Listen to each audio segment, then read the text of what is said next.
बड़ी खबर आपको बता दें, हमले में 2 विदेशी नागरिकों की मौत की खबर भी आ रही है। ये जो हम अभी चर्चा कर रहे थे, इंटरनेशनल प्लेटफॉर्म पर भारत की छवि को खराब करना भी एक मकसद होता है ऐसे हमलों के जरिए। ये दरअसल उसी कोशिश का हिस्सा। 2 विदेशी नागरिकों की मौत की खबर जिसकी पुष्टि की जा चुकी है।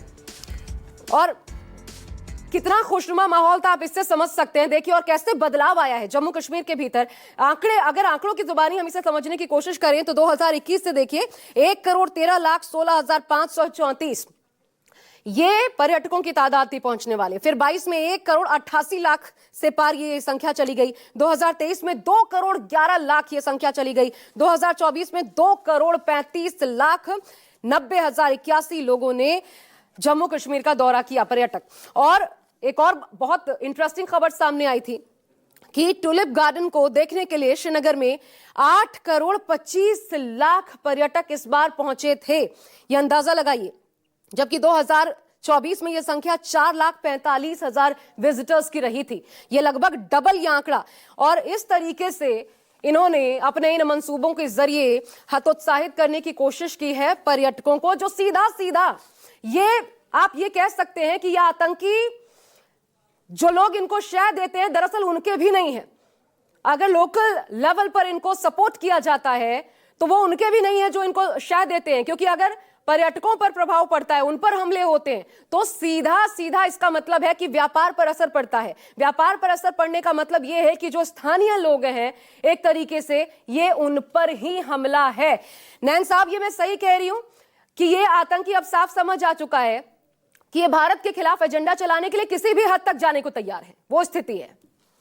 देखिए, बिल्कुल सही कह रही हैं आप। मैंने पहले भी कहा था कि सबसे बड़ा जो अटैक किया गया है वो जो घाटी के लोग हैं उनके रोजगार पे किया गया। अब ये जो घाटी में डेवलपमेंट हो रही थी पिछले 3-4-5 सालों में, और जिस प्रकार से वंदे भारत से लेके आपके टनल्स बन रही थी, हाईवे चल रहे थे और इंडस्ट्रीज लग रही थी, आपका टूरिज्म आपने खुद बताया, 8 करोड़ लोग ट्यूलिप गार्डन को देखने के लिए गए।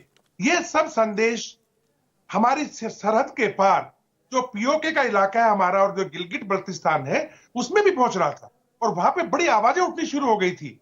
ये जो दहशतगर्दी है, इसके पीछे वर्दी है, पाकिस्तान की एस्टेब्लिशमेंट और सेना के खिलाफ ना सिर्फ पीओके बल्कि गिलगिट बल्तिस्तान में भी लोगों ने यहां तक कहना शुरू कर दिया था कि स्कार्दू के रास्ते खोलो, हमें कारगिल के थ्रू वापस से कश्मीर में जाना है।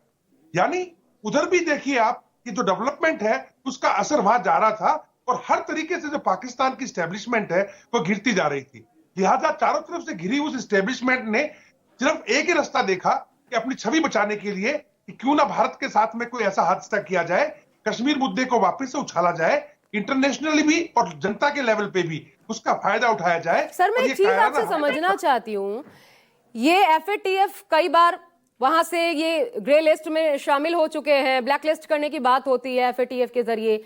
आतंक पर कार्रवाई दिखाने को वो करते कितना है दुनिया जानती है, लेकिन दिखाने को ये मजबूर भी होते हैं। उसके बावजूद ये शह देते हैं। ये आखिर क्या है?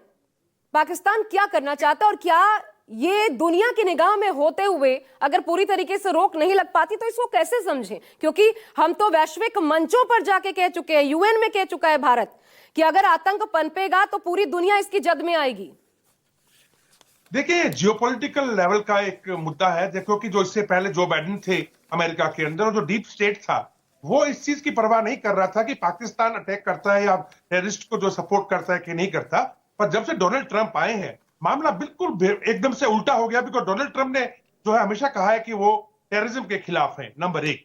नंबर दूसरा, इन लोगों के पास में जो आज की तारीख में जो वहां सिचुएशन है पाकिस्तान के अंदर, ये जो एफएटीएफ का मामला था ये उस टाइम पे शुरू हुआ था, अगर याद हो आपको, जब पहले डोनाल्ड ट्रंप आए थे तब काफी बड़ी परेशानी इनके लिए खड़ी की गई थी। लेकिन अब जब से आसिफ मुनीर आए हैं और जब से समस्या शुरू हुई है इनके साथ में, बलूचिस्तान के अंदर या वजीरिस्तान के अंदर या फिर खैबर पख्तूनख्वा के अंदर टीटीपी द्वारा, तहरीक तालिबान पाकिस्तान द्वारा, दुरंत लाइन जो कि अफगानिस्तान के साथ है, वहां पे अफगान के तालिबान इनके आमने सामने आ गए, उन्होंने मोर्चे बनाने शुरू कर दिए।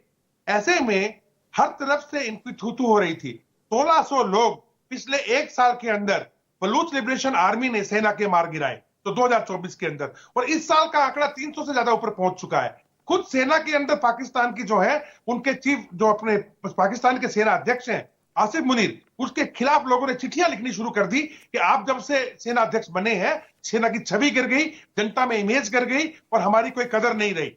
इन सबके अंदर मुझे जो लगता है, इस प्रकार से आसिफ मुनीर ने अभी हाल ही में एक हफ्ता पहले लाहौर इस्लामाबाद के अंदर जब वो इस्टेब्लिशमेंट के चंद लोगों से बात कर रहे थे, मंच के ऊपर से जब ये कहा कि हम जो है कश्मीर को नहीं भूले हैं, कश्मीर हमारी जगलल वेन है और भारत जो है वो ये ना भूले, इस बात को कभी भी ना भूले। तो यानी कि ध्यान बटाने के लिए और हर तरीके से जिसकी तैयारी एक महीना पहले हाफिज सईद हो या फिर मसूद अजहर हो या बाकी आतंकवादी जो लीडर्स हैं, वो सब के सब पीओके का दौरा कर रहे थे। मुजफ्फराबाद में इनकी मीटिंग हुई है अनवर उल हक से, जो कि पाकिस्तान का ही एक कठपुतली सीएम बना के वहां बिठाया हुआ है, और सब तरीके से इन लोगों ने जो है इसका एक ढांचा रचा, क्योंकि खुद पाकिस्तान के पीओके में और अब जो गिलगित बल्तिस्तान है उसमें विद्रोह उठना काफी हद तक शुरू हो गया था। चारों तरफ से विद्रोह के अंदर अब इनको लगा कि क्यों ना एक ऐसा बड़ा हादसा किया जाए जिससे कि अंतर्राष्ट्रीय स्तर पे भी और पाकिस्तान के अंदर भी जो है इस पूरे मामले को एक रुख दे करके ध्यान बटाने की कोशिश की जाए।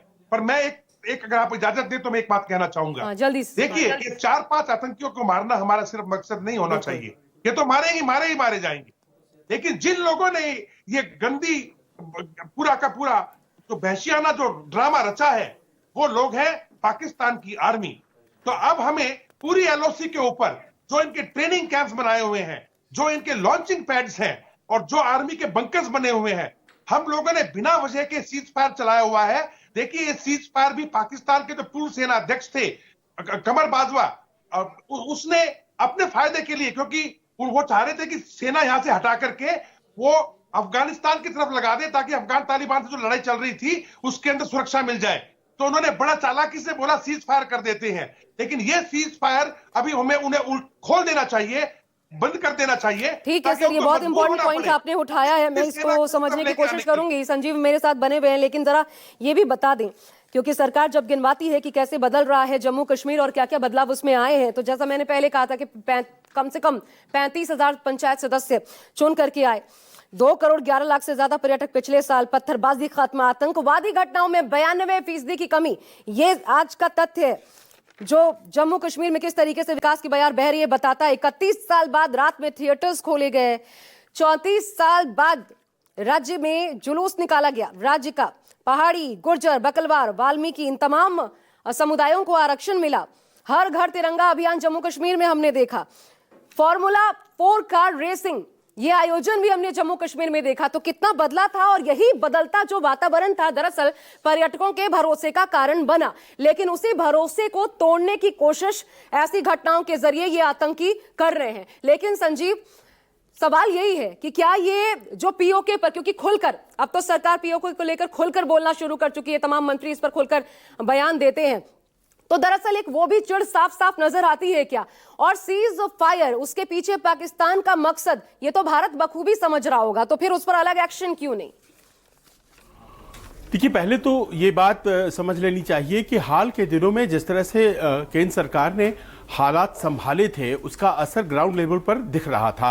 आप पहले कश्मीर जाइए और आपको श्रीनगर में डाउनटाउन जाने में दिक्कतें पेश आती थी, कहीं ना कहीं सुरक्षा एक मसला होता था। इस बार के इलेक्शंस में बहुत आराम से जो भी दिल्ली से लोग गए हुए थे कवरेज के लिए, बड़े आराम से घूमकर डाउनटाउन क्या, वो तो आगे पंपोर, बिजबेहरा और अनंतनाग तक जा रहे थे, कोई दिक्कतें नहीं थी। तो हालात तो बेहतर हुए थे, लेकिन कहीं ना कहीं जो निगरानी है वो अपने आप में बहुत महत्वपूर्ण होती है। और ऐसा लगता है कि हालात बेहतर हो रहे थे और हम बहुत ज़्यादा प्लानिंग करके चलते हैं, लेकिन ऐसा लगता है कि वो हमसे ज़्यादा एक कदम आगे थे। एडवांस डिप्लॉयमेंट होता है इंटेलिजेंस ऑफिशियल्स का, खासतौर पर उन इलाकों में जहां पर एक्टिविटी होने वाली है, जैसे पहलगाम का इलाका। आशा पहलगाम यानी कि अमरनाथ यात्रा अब करीब है, एडवांस इंटेलिजेंस की डिप्लॉयमेंट होनी है और वहां पर स्लीपर सेल्स मौजूद थे। ये घटना तो स्पष्ट कर देती है कि वहां पर स्लीपर सेल्स मौजूद थे जो लोकल लेवल पर सपोर्ट कर रहे थे। अगर आतंकी बाहर से आए थे तो उन्हें इंफॉर्मेशन और उनको सारी जानकारी जानकारियां दे रहे थे। तो क्या ये एक एडवांस्ड वार्निंग की तरह है? क्या ये जो पूरा घटनाक्रम है ये दरअसल तैयारी थी अमरनाथ यात्रा के लिए? ये तमाम ऐसे सवाल आ गए हैं सामने। और जैसा कि नैन साहब कह रहे हैं कि आप 4-5 आतंकियों के टर्म्स में मत सोचिए, सोचिए इस तरह से तो कि क्या बड़ा स्पॉन्सर्ड एक्शन लिया जाता है भारत की तरफ से? बिल्कुल संजीव, नजर उस पर रहेगी। गृह मंत्री पहुंच चुके हैं, उनकी बैठक होने वाली है। क्या खबर निकलकर सामने आती है न्यूज़ 24 पर आपको सबसे पहले बताएंगे। एक छोटा सा ब्रेक ले रहे हैं। बहुत शुक्रिया आपका नैन साहब हमारे साथ जुड़ने के लिए।